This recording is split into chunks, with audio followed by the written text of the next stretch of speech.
Apple shares turning positive for the year, and they're hovering near their highest level of the year. And it comes just days ahead of the company's Worldwide Developers Conference, which is expected to launch the tech giant's AI strategy. Joining us now is Wamsi Mohan, BofA Securities Senior IT Hardware Analyst, and he's coming to us live from the Bank of America Securities Global Technology Conference. So I'm sure that AI is probably a little bit of a topic of conversation there, Wamsi.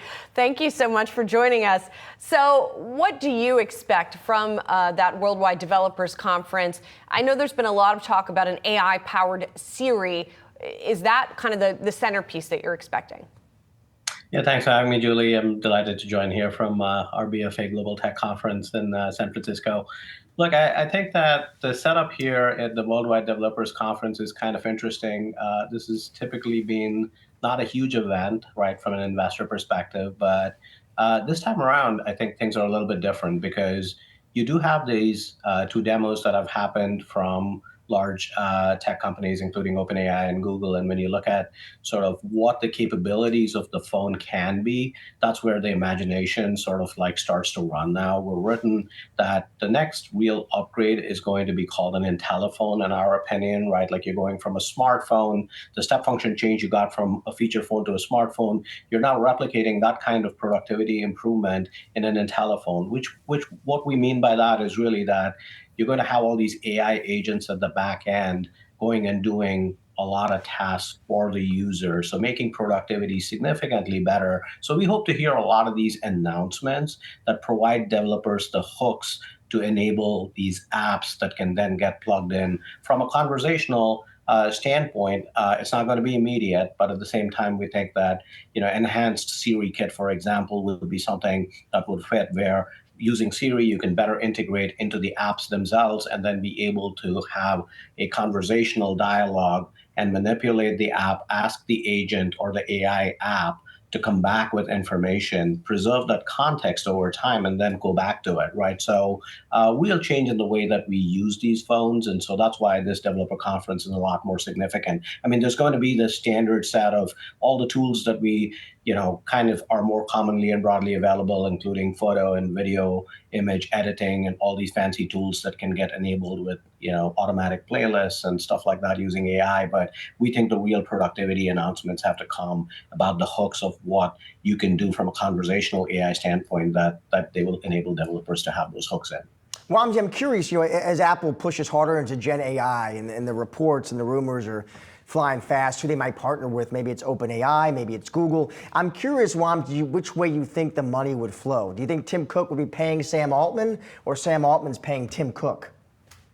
Yeah, Josh, no, it's a great question. And obviously there isn't a great deal of clarity around this, but the way we think about this is really that Apple is truly in the distribution business, right? Like, so they didn't have a search engine. When people search, that traffic is directed from Apple to Google, and Google pays Apple $20 billion a year for that traffic being diverted to Google by default, right? So it's more about a distribution business where essentially you're connecting this very lucrative install base of users to that technology. Right. So again, we see AI as sort of similar in nature, where you have amazing LLM-based productivity tools sitting with OpenAI or Google, but at the same time, it's hard to get that in front of consumers directly in a quick, efficient way. And then all that data that is collected around those kind of queries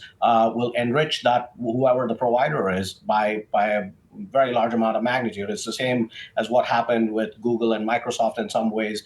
Getting more and more data, search data results just improve the quality of the search engine from a Google perspective. So it was kind of invaluable in some ways to Google. And I think in AI, it's going to be the same thing. The monetization models are not completely clear in terms of money flow, right? Like we're talking large dollars over here, and the balance sheets of some of these companies might not be quite as large. So there might be a different kind of monetization structure to it in terms of maybe revenue share at like an app developer level. Maybe it's the revenue share from usage of infrastructure. So we'll see which way that evolves. But what we're confident about is that Apple stands at the crux of being able to monetize through its real expertise in distribution, which is connecting its like 1.2, 1.3 billion iPhone users back to the technology that is so appealing.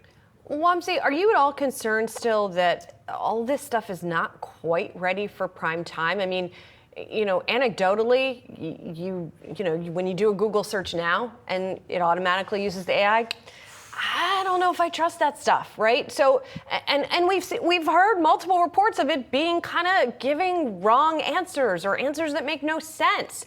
Apple is never in a rush with this stuff. And I wonder if there's a risk for once that it's rushing too much.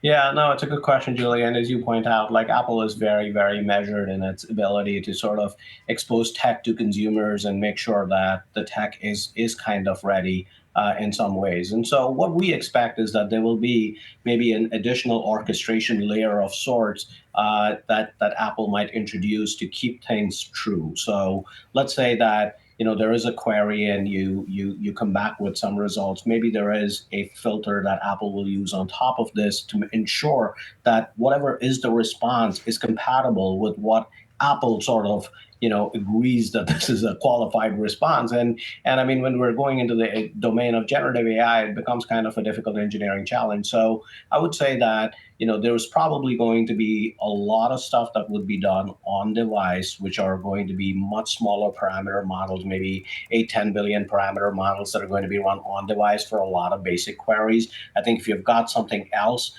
I think Apple is going to have to figure out a way in which the responses that are coming back from the cloud are consistent in some ways with their approach. And by and large, I think that a lot of the problems that we've seen so far around hallucinations or maybe being trained on poor data. So there are quality control issues that I think Apple will have to contend with. So it's a very legitimate question. I think it is still pretty early stages. So in that way, Apple will have to be measured in the way that it comes out and deploys. That's why I think it's very important to give specific interface hooks into Siri, and then you have an API creation that kind of keeps it under Apple's control, right? And then Apple qualifies these apps. So that's one way in which they could do this in a more protected manner, so to speak. All right, all eyes on Apple's big software show. Wamsi, it's always great to have you on the show. Thanks for making time for us. Of course. Thank you, Josh. Pleasure to be there.